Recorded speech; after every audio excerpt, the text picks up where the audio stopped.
Okay, so big picture, like we've kind of got like three categories of things that we're going to talk about as we study the budget process. We want to understand how do policymaking institutions affect economic policy in the budgetary process. We want to understand how they use those tools then to manage the economy and try to affect the economy. And then lastly, we're going to look at income security because that's become an expectation now, that the government's going to look out for people in times of need. How have we evolved in terms of income security? So we are going to start with this whole idea of policymaking institutions because we already know some things there. So the President and Congress are the two parts of our policymaking institutions that actually do something relevant to the budget. So what are the things that you already know in terms about like what the President does versus the Congress in the budget?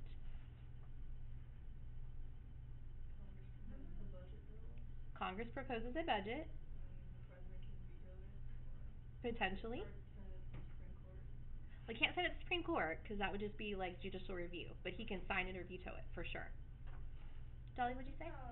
President come up with his like own kind of budget, and the Congress can just look at it to see what the White House wants. Yes, absolutely. And so the president is now required to actually present a budget. That's definitely true.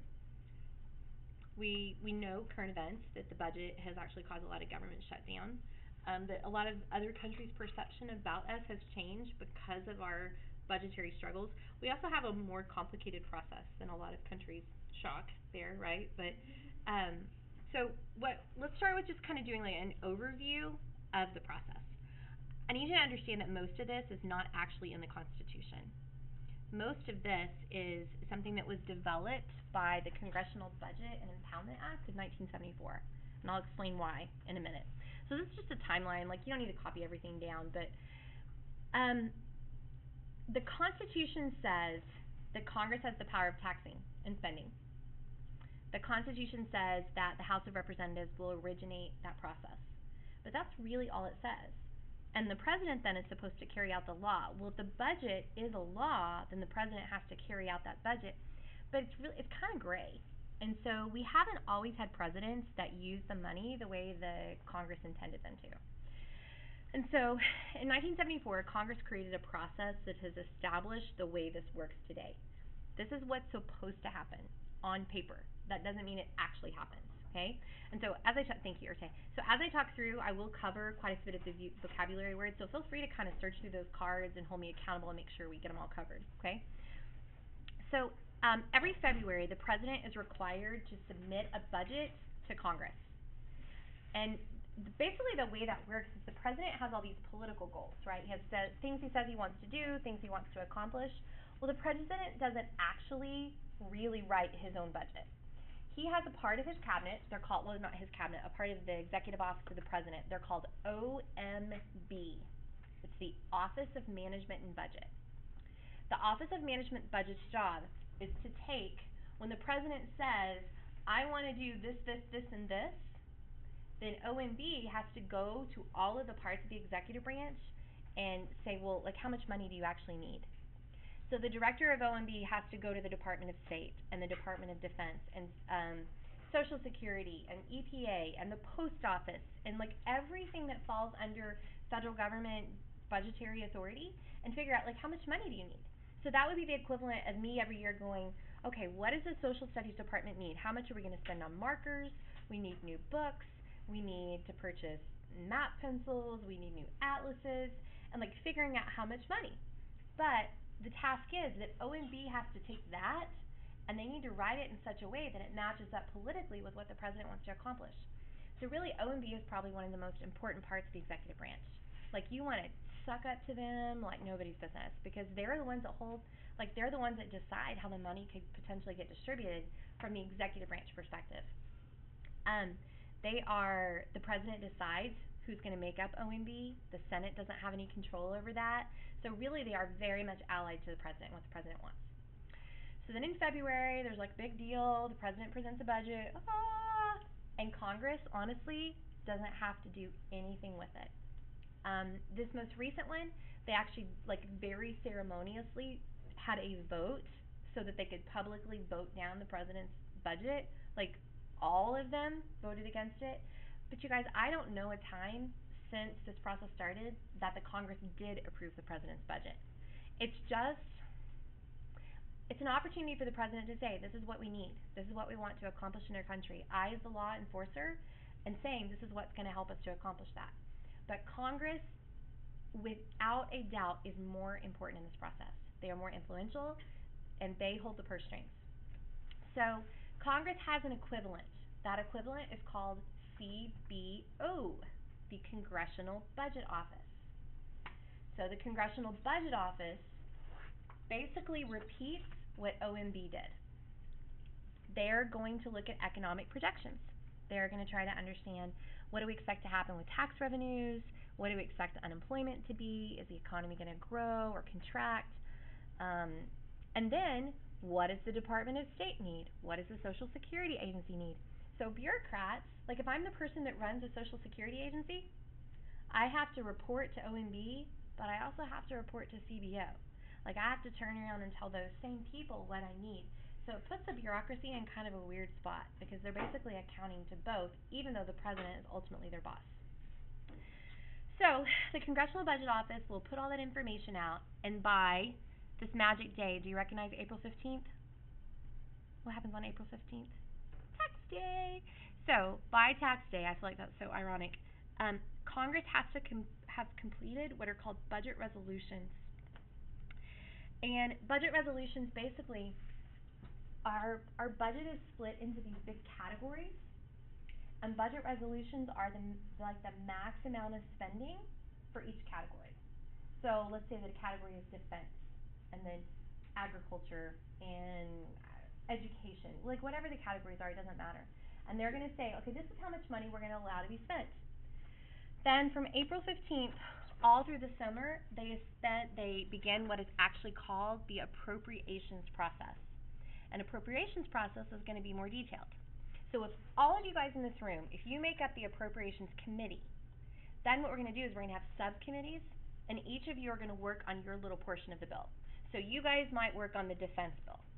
And so you're going to have hearings, you're going to have testimony, you're going to have interest groups. I mean, oh my gosh, people are going to bombard you, and you're going to create a more detailed budget. Okay, so let me show you an example really quick of what that would look like.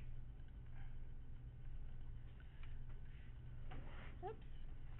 Okay, so let's say right here. So let's say that this is our, let's see if we can make that a little bit clearer.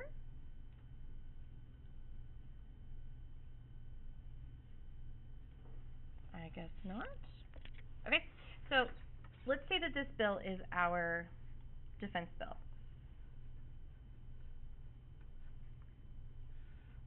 And we're going to spend, our total is like $1 gajillion. Okay? Thank you. Then they're going to go through, and they're going to, it's not as detailed as like, this is how much money for pencils. I mean, it's not like that crazy, but it's like any like normal budget where you would go, yeah, this much money for entertainment, and this much money for housing, and this much money for whatever. So they're going to go through and add this much money for personnel, and this much money for machinery, and this much money for construction, and like so on and so on. Because we have very few appropriations bills, we refer to those bills as being omnibus. Gabby, what do you think omnibus means? What is omni? All. Big. Omnibus. So what that means is we don't have a whole bunch of little bills. We have a few really, really big bills. Okay?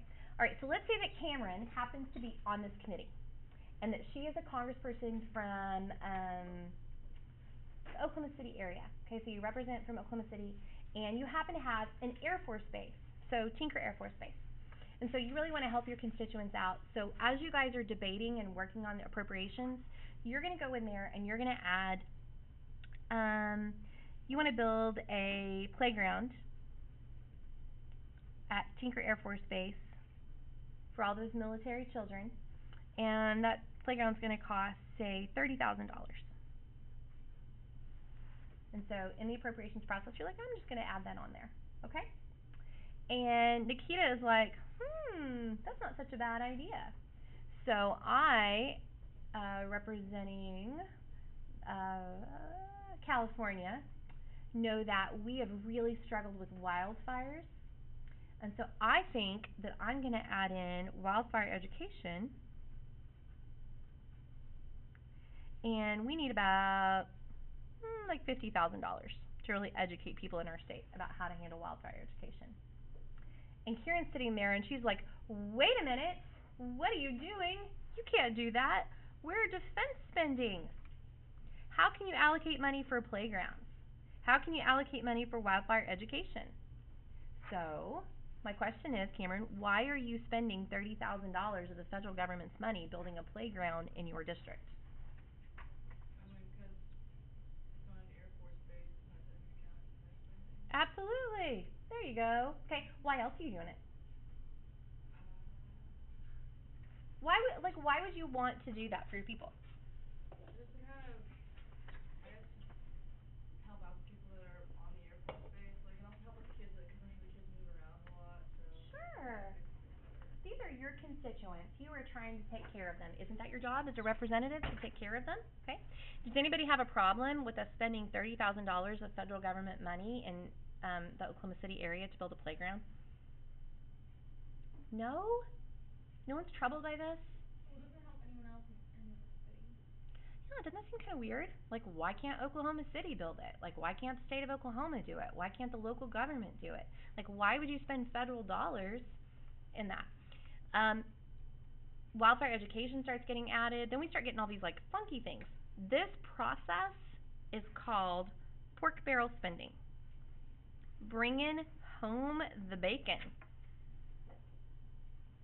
You're securing federal dollars for projects that don't have any national relevance, or they could be completely irrelevant. Like wildfire education, what does that have to do with defense?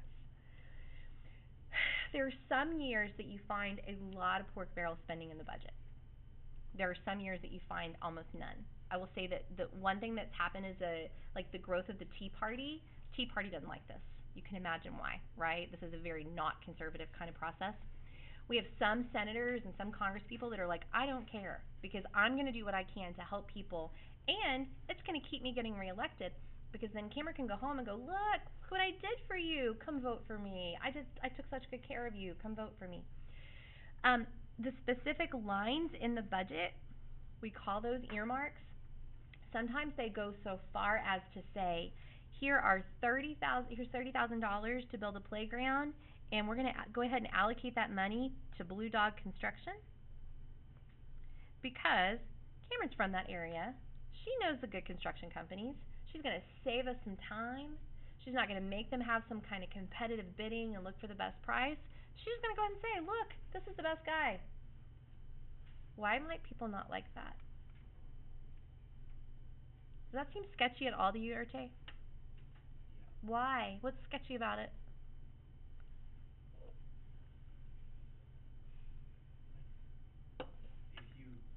if like a certain interest group like favors this company, and then that interest group gives like I guess money to the constituents, Mhm. and then they do this, then obviously they're directly favoring their interest groups. Absolutely. And so But there is reason to be critical of it. The argument is it expedites the process. And that, like, if you have something in mind, you're just making this process easier on bureaucrats when they're trying to actually enforce the law. Right? Um, so some people are highly opposed to this. Other people are like, yeah, whatever, the more the better. Megan, why do you think that this process of omnibus bills lends itself to earmarks and pork barrel? Because it's so broad that there's so many specificities and you can kind of like clump everything together. Do any of you think this is really bad? You're like, if I was sitting there, I totally wouldn't want to agree to